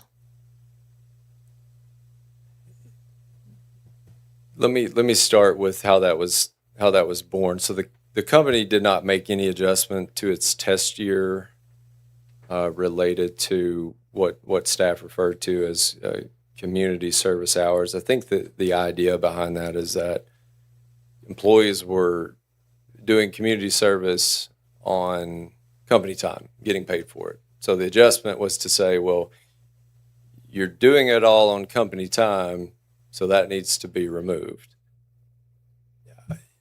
That's one that we don't know that that's 100% true because we don't track that. But what we do know is that we have many employees who coach teams, who do volunteer work, who do lots of things, and it has nothing to do with business hours. So I don't know of a time when that was included or excluded, but this was a part of of the settlement agreement, comprehensively, that we were able to come to an agreement on with staff that that adjustment be removed, staff's rebuttal adjustment to reduce expense by that much be removed for those reasons. So if I'm understanding what you're saying, it's you track the number of community service hours, but the reason you didn't exclude it is you can't confirm whether those hours were done during working hours, essentially. That's fair. There's no tracking of when you did what you did in terms of community service or volunteering. To my knowledge, I have not seen volunteerism happen during the workday. These things happen, as I said before, after hours, before hours, and they can be a variety of things. And we track those internally because that's something we're proud of, is being active in the community. So, it's not 100% certain that it is or it isn't, and I think that's the basis for removing that adjustment for the settlement. Is there's really no way to know, and tracking that, would really be quite frankly may involve some legal issues of tracking what you do when you do it. Of those sorts of things, I don't really know, but personal violation of what you're doing. But we don't track it currently. We don't plan to. It's more of a measure of how much we're in the community and how much we're giving back. I mean, community involvement is commendable. I think the commission's concern would be that ratepayer shouldn't be paying for it, but we'll allow staff to address that as well as why that should be included back in. So. I think that's all I have, Chairman. Thank you. Thank you.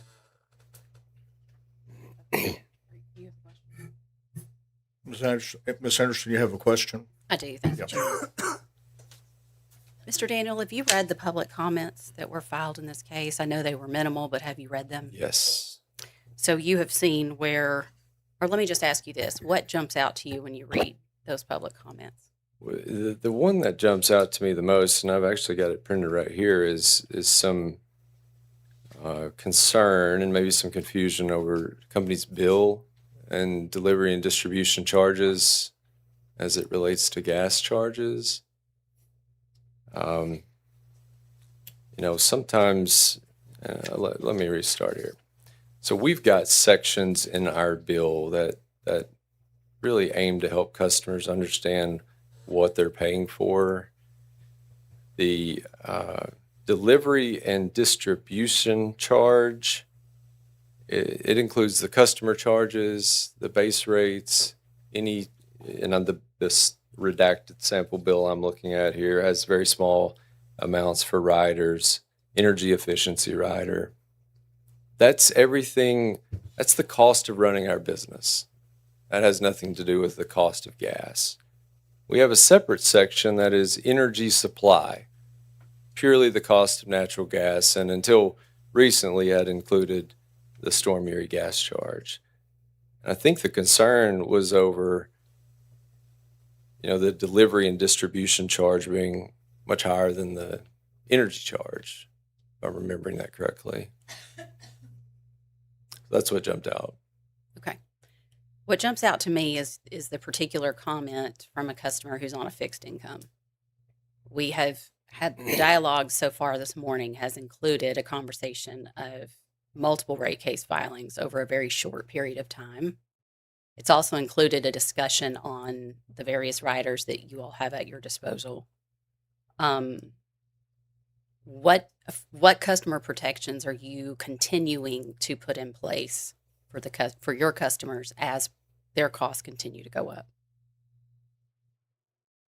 That's I know the commission has opened up a recent docket to address affordability issues, and feels like we're in the infancy stages of that big discussion in the state, and it's important.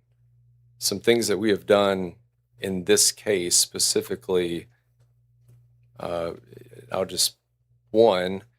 outcome of the settlement agreement is $17 million lower than the company asked for. So when it comes to affordability, settlement agreement reduces the total amount that customers will pay from what the company requested. We also requested, I believe, $250,000 to help educate customers, and Mr. Danjo alluded to this in his opening, of LIHEAP funds that are available but not being used. I'm not really sure what the disconnect, but they're not using or accessing those funds. And we'd like to see customers use the full amount of those funds. We also have internal company programs, Black Hills Cares, and we also have a United Way program that help customers pay their bills in the winter. Bill stability, to me, is also a big part of affordability. If you can predict to some degree what your bill is going to be, it helps you plan for what it is and allocate your funds better. Some proposals that are included in the settlement agreement, which include a drastic change, positive change, to the weather normalization adjustment rider that corrects and course corrects for usage that is higher or lower due to weather. Well, that's going to be billed on a flat rate all year round now. And with a 15-year weather normalization, that usage should match closer to what we're actually seeing. So we expect that charge to be small and the bucket to be minimal as a result of that. So how effective do you think these programs are for your customers at this point?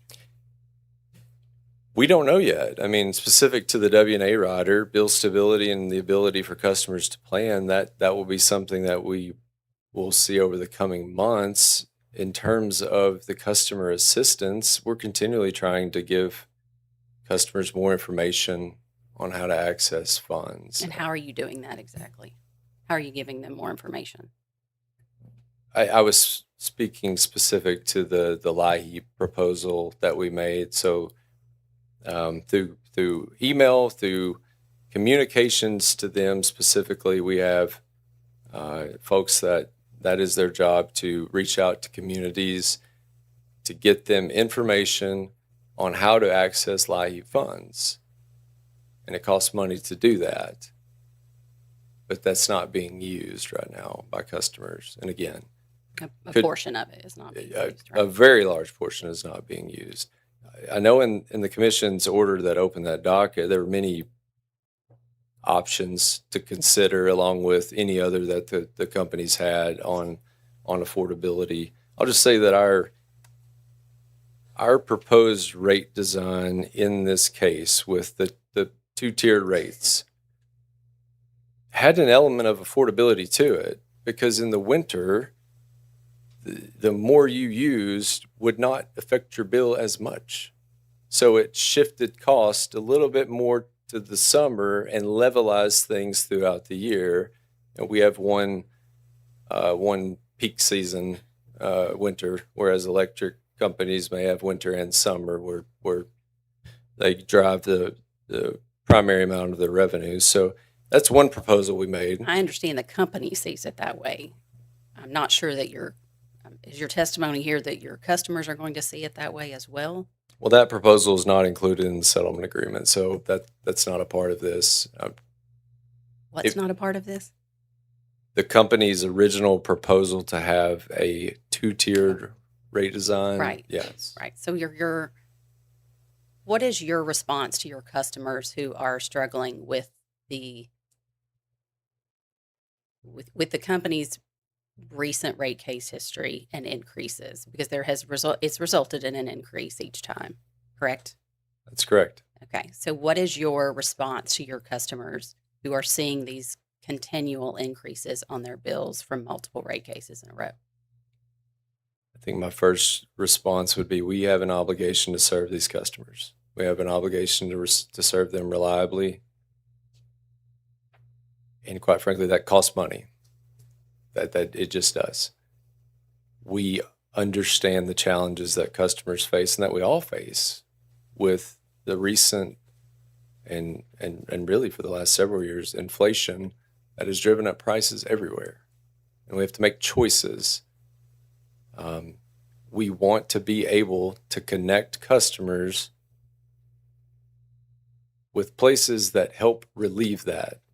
We're at this point, we're not necessarily prepared or have ideas ready to submit to the commission related to that affordability docket, but that's something we're starting to focus on heavily because it's important. If customers can't pay the bills that they receive from the company, then we all have a bigger problem. So Agree. it's completely fair.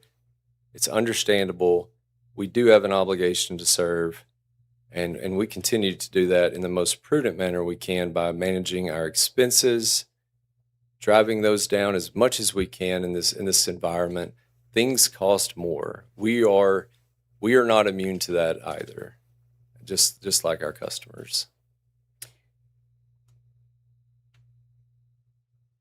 Based on the history we've discussed in the last 5 years, I would hope that affordability would not just now be becoming a top priority for you all. So I don't know if that's what you're suggesting or not, but I hope that that is a top priority for you all as well and continues to be going forward. That's all, Chairman. Thank you. Mr. Tate, do you have any follow-up? I have no questions myself. Mr. Danjo, this is your settlement witness, correct? Yes, sir. It Okay. is. You may stand down. Would you call your first witness, staff? Mr. Spadoni, I think. We're going to power through.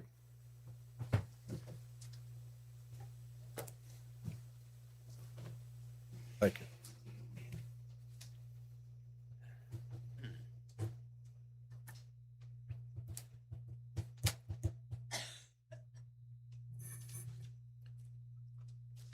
Mr. Spadoni has adopted the testimony of Daniel Shepard, who is not here. Staff calls Chris Bodoni.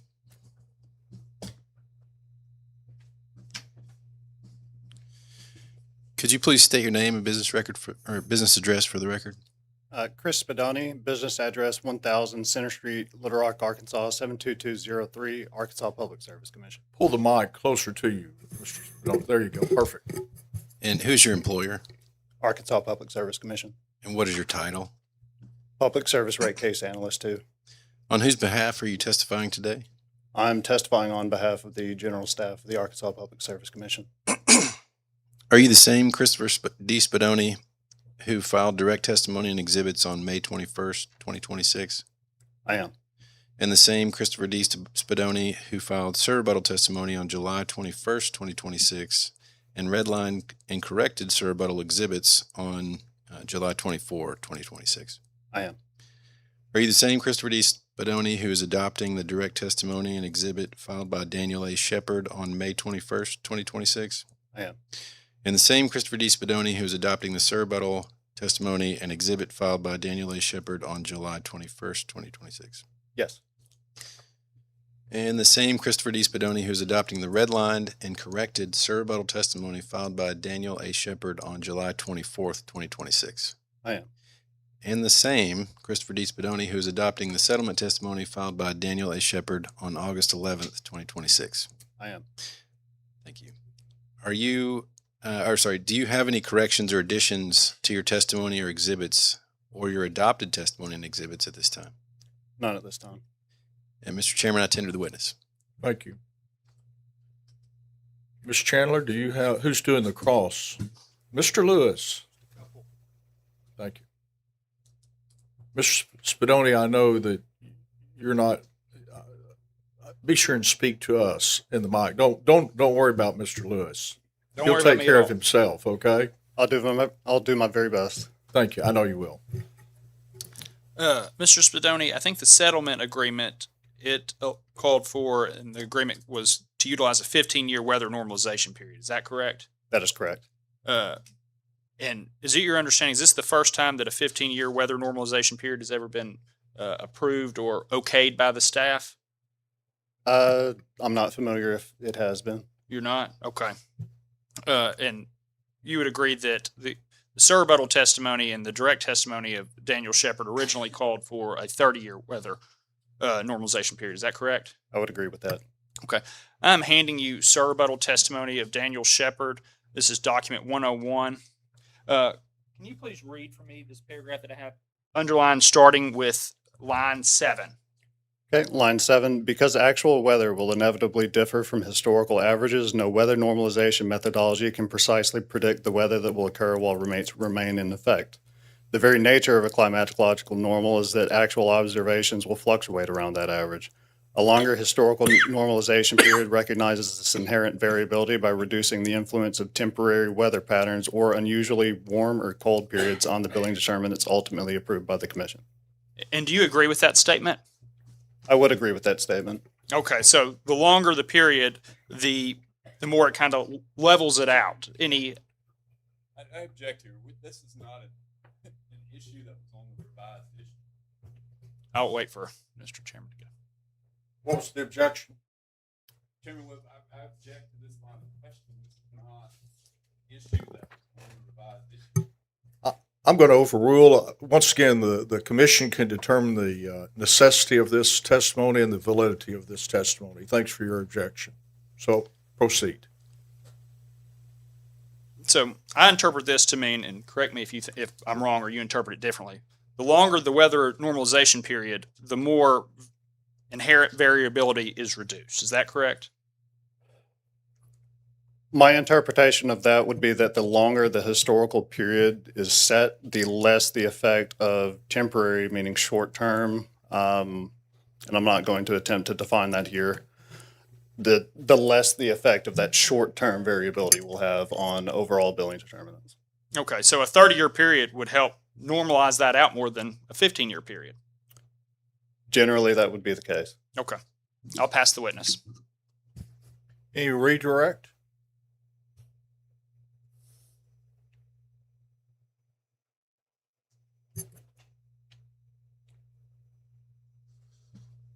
Mr. Spadoni, will you address why you went with the 15-year average this time?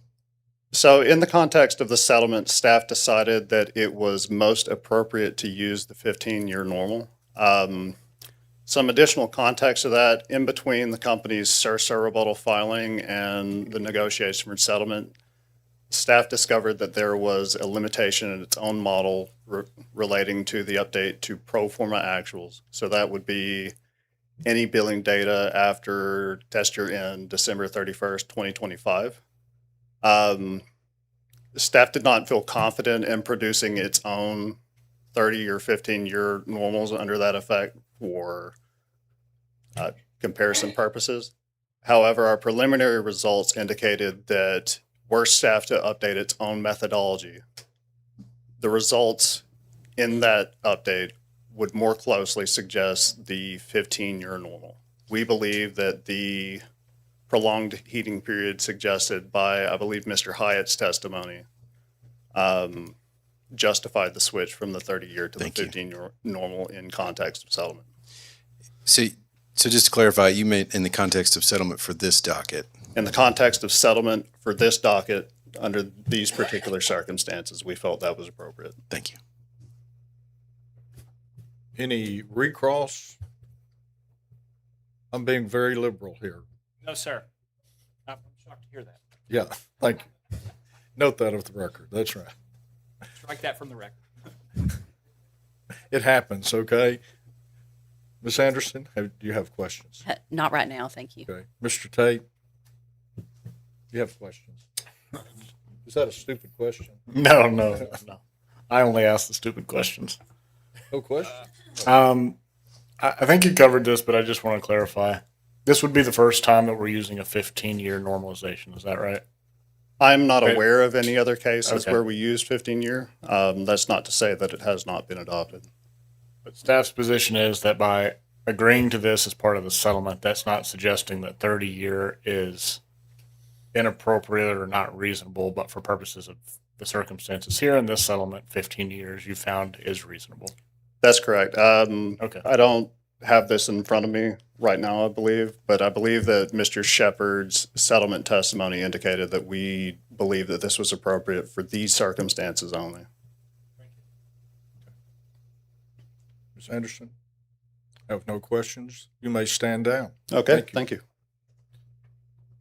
Mr. Parks, call your next witness.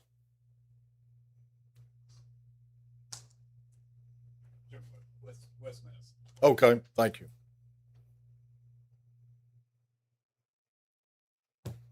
General Staff calls Brian Seitz. Mr. Sykes.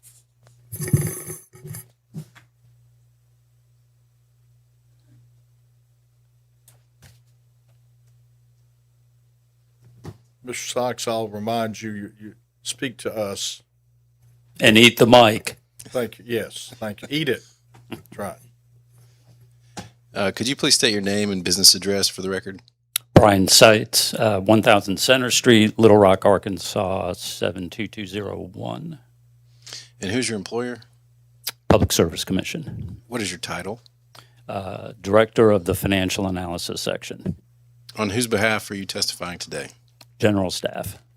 Are you the same Brian M. Seitz who filed direct testimony and exhibits on May 21st, 2026 and revised direct testimony on June 30, 2026? Yes. And the same Brian M. Seitz who filed surrebuttal testimony and exhibits on July 21st, 2026 and redlined and corrected surrebuttal testimony and exhibits on July 24th, 2026? Yes. And the same Brian M. Seitz who filed settlement testimony and exhibits on August 11, 2026 and related errata settlement exhibits on August 19th, 2026? Yes. Do you have any corrections or additions to your testimony or exhibits at this time? Yes, I do. Exhibit 1 in my settlement testimony, which presents the weighted average cost of capital, does not match Table 1 in the settlement agreement. This is due to adjustments made for the disallowance of incentive compensation, as mentioned by Mr. Daniel. The changes are detailed on the second page of my settlement exhibits, while the dollar amounts of the capital components on the weighted average cost of capital table changed to the disallowance. The weighted average cost of capital or rate of return, the pre-tax rate of return, and the weighted cost of debt did not change. Do you have any other corrections or additions? No. Mr. Chairman, I tender the witness. Admitted. Mr. Lewis?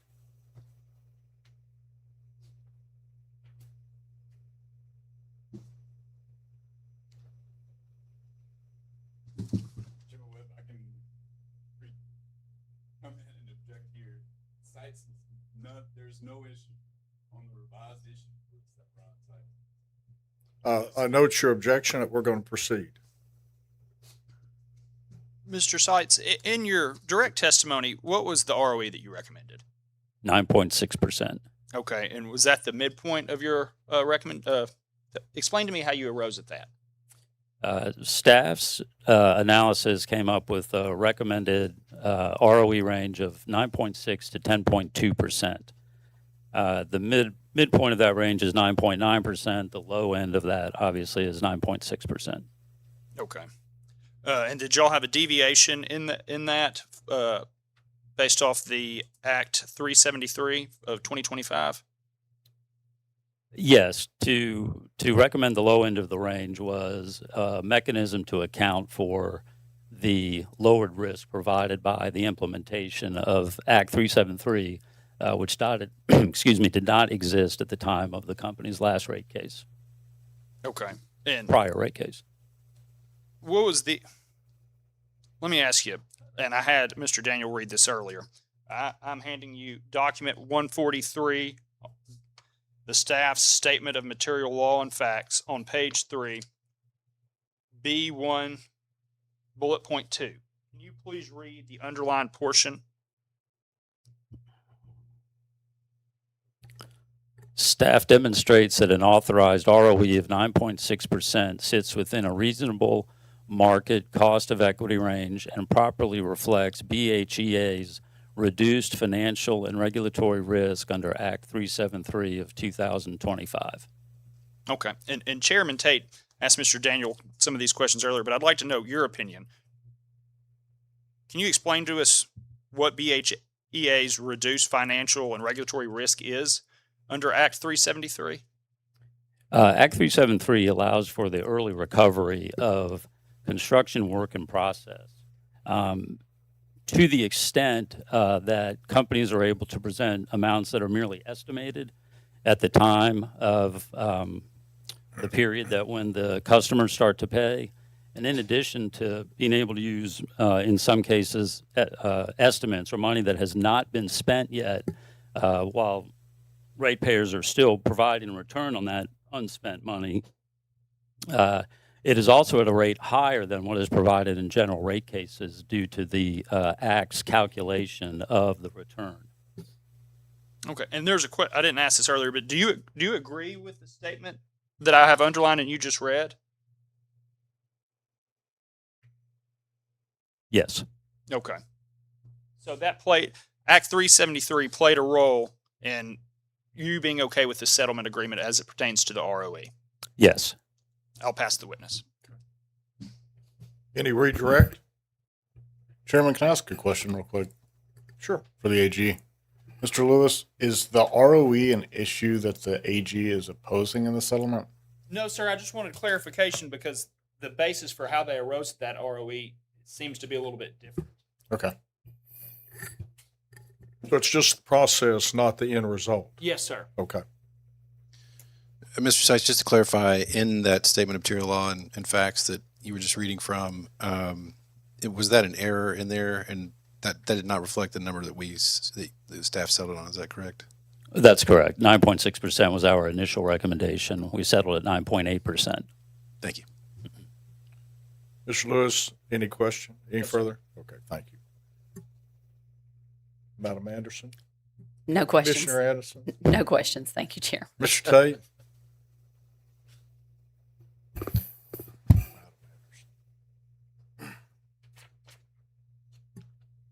Well, Mr. Lewis sort of already approached this question, but I want to get clarification.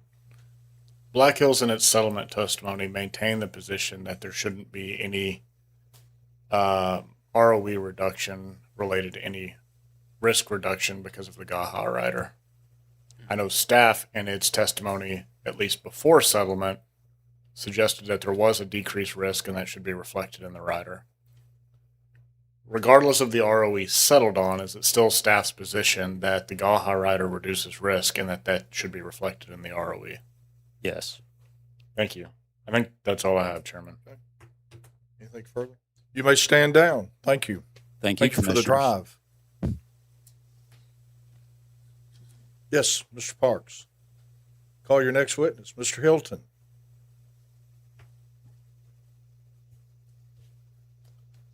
Mr. Hilton, I don't have to tell you this, have to tell Mr. Tate.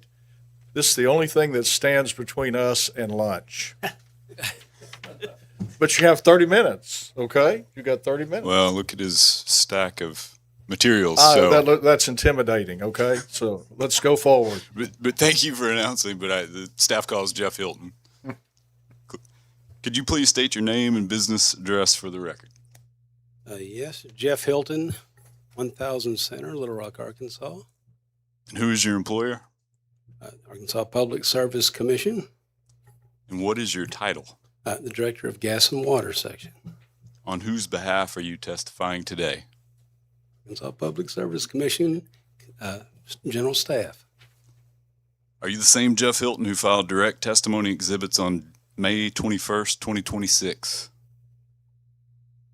Yes, sir. And the same Jeff Hilton who filed surrebuttal testimony exhibits on July 21st, 2026 and redlined and corrected surrebuttal testimony exhibits on July 24th, 2026. Yes, sir. And the same Jeff Hilton who filed agreement testimony on August 11th, 2026. Yes, sir. Do you have any corrections or additions to your testimony or exhibits at this time? No, sir. Mr. Chairman, I tender the witness. It's admitted, certainly. Mr. Lewis No questions. or Ms. Chandler? No question. No questions, okay. Ms. Anderson? Not right this moment. Mr. Tate? questions? Do you have any questions? I do, Okay. but I understand you're hungry. I was afraid your hearing had gone out or something. Good morning, Mr. Hilton. Morning.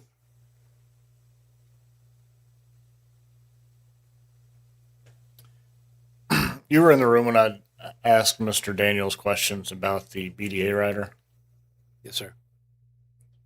Do you recall the 06 and 07 gas cases where those BDA riders were implemented? Yes, sir, generally. And do you I recall? think the, Go ahead. pardon me, I was just going to say, I think that was something with all of the gas companies at that time, but it was initiated by CenterPoint, if I'm not mistaken. And they were having experiencing decline in their billing determinants. Mr. Hilton, your voice is very soft. Will you scoot up a little closer to that microphone, please? Yes, ma'am. Thank you. That's better. Do you recall the general staff and its settlement and the commission ultimately approving an ROE reduction related to that BDA rider in that 06 Western Gas case? Yes, sir. Can you tell me whether the ROE suggested by staff prior to settlement included a reduction to ROE because of the BDA rider? And is that still appropriate? I'm sorry, can you ask? Sure. So at the time that the BDA rider was approved, staff's testimony in the settlement was that the ROE agreed to in that case reflected a 25 basis point ROE reduction because of the BDA rider. Okay. Yes, sir. Did staff's suggested ROE here still reflect a 25 basis point reduction because of the BDA rider? And if not, why is that no longer appropriate? I don't believe it does, but I think that's because it's in comparison to the proxy group that's being used to determine the ROE. And so in a circumstance where there is a new and unique rider to, in this particular instance, then the BDA, or in this case, the GAJA, I think that becomes appropriate to recognize that risk relative to the group that's being utilized, proxy group. Yeah, so to summarize, a reduction was appropriate then because the proxy group likely didn't have access to a similar risk-reducing rider like the BDA. That's my The understanding. proxy group likely does have something similar now. That's correct, But yes. in comparing it to the GAHA rider, it's unlikely, in fact, I'm not aware anyways, of any of the companies in that proxy group having access to a projected CWIP rider like Black Hills does here. That's correct. Okay. There are a few things that staff agreed to in the settlement I want to make clear. You probably heard me ask Mr. Daniels some of these. The adjustment to dues and subscriptions by $86,000. If I recall correctly, the settlement agreement more or less adopted most of staff's rebuttal position, right? Correct. Did that include disallowance of all the lobbying expenses? That's correct. Okay. Staff had originally recommended an adjustment to IS 27, removing $65,000 in community service expenses. Yes, sir. I believe that got included back in as part of the settlement. Can you walk me through staff's reasoning and why that's permissible, and have we allowed those kind of expenses in the past? As from a theoretical standpoint, no, it's not. It shouldn't be passed on to utility customers for, it doesn't, it's not part of the cost that's associated with that. So in serving. So absolutely not. It shouldn't normally be. The movement that staff made in the context of the settlement was in recognition of the difficulty in firmly quantifying the amount, and because they don't have something that tracks it effectively. It isn't, it's maybe part of their time off. It was unclear that it was being paid for by the company in without paid time off. So because of the I guess the lack of full support and certainty on that issue, that was a fairly small amount that was modified in the settlement. I obviously understand there's give and take as part of the settlement process, but as you mentioned, these are not typically costs that are recoverable. It sounds like it's because it wasn't tracked, you weren't positive whether this was essentially volunteer, time done that was ultimately paid for by ratepayers as part of their work hours, right? Yes, sir. If we allow this, what kind of precedent are we setting in the future that this is somehow an allowable expense that is recoverable from ratepayers? Well, I mean, I think because it remains our recommendation and opinion that it should not be included in rates. I think the issue here is more in terms of specific support for that adjustment, and therefore I don't. We felt at least somewhat comfortable in removing those costs. I mean, in restoring that cost.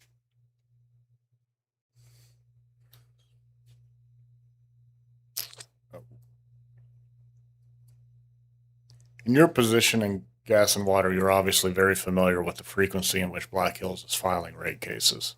Oh, yes. And you're also familiar with the various interim recovery riders they have access to and in part utilize. At what point should this commission consider those riders in reference to the frequency in which they're filing rate cases?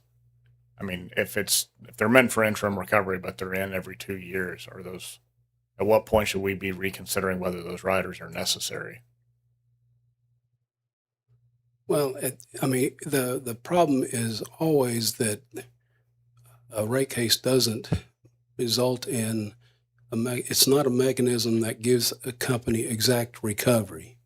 And so I know that the recognition is to allow them to at least earn their overall revenue requirement that was allowed in the rate case. Those are attempting to do that. The frequency of the rate case has been,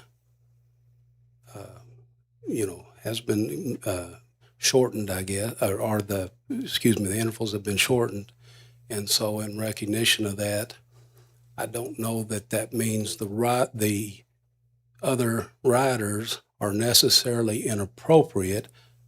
I think you have to look at the value of each one and the use of it. And at that point, then determine if it's appropriate to continue. I don't know if it goes hand in hand with a specific interval in the rate case. I think it's helpful to have more frequent adjustments rather than the large increments. But at the same time, I think that so that helps accomplish that, but it should help defer the company's use of a rate case or need for a rate case.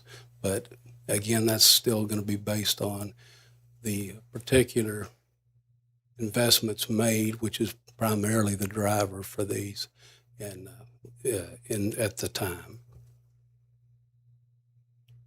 So I'm sure you're familiar with that 07 gas case that I mentioned earlier, where in part of its decision to approve that BDA rider, the commission said this should in part, reduce the need for the company to come in as frequently for a rate case. Does that rationale not hold anymore? And should that not have been a basis in approval of that rider to begin with? I don't know that it shouldn't hold any longer. I don't know if it's been quantified and in contrast to that time frame and its usage. I don't think that all of the companies had the same need for that particular rider, all of the gas companies that received it. But ultimately they did want to have it as something that's available.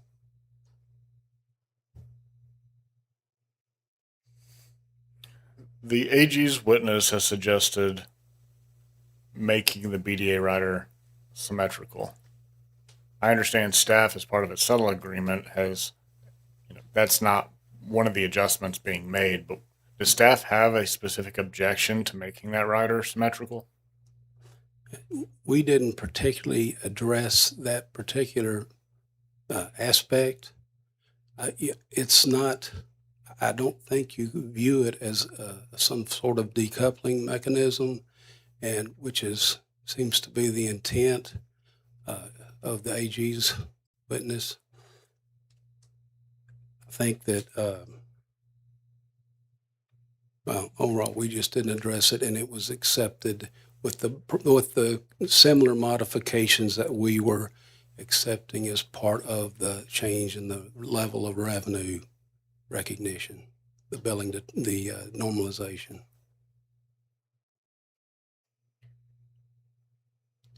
You're familiar with Black Hills rates and how it compares regionally and nationally?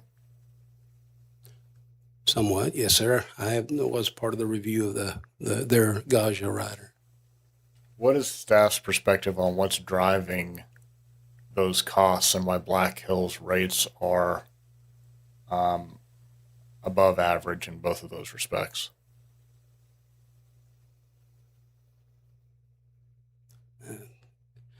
I don't know if I have a particular basis for that in those broader terms. I think each case is looked at independently and evaluated, and certainly Black Hills has invested significant capital, and that's been the driver for their rate cases and also the resulting rates.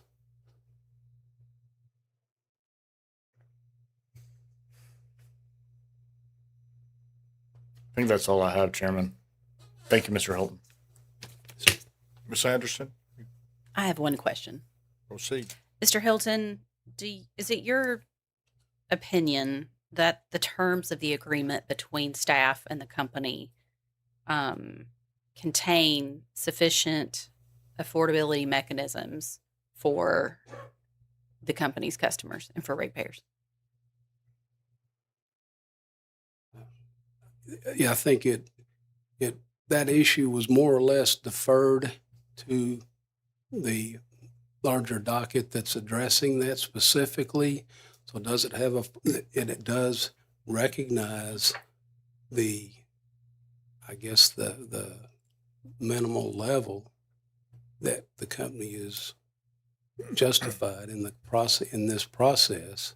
But as far as affordability of the individual, we've tried to make sure in the context of the settlement that, for example, the customer charge didn't exceed the overall increase in that particular rate class. And I think they also had proposed a declining block rate that was rejected and not included in the settlement itself. So both of those approach that, I think. Thank you, Chairman. That's all I have. Thank you. Have no questions. Mr. Hilton, you may stand down. Thank you.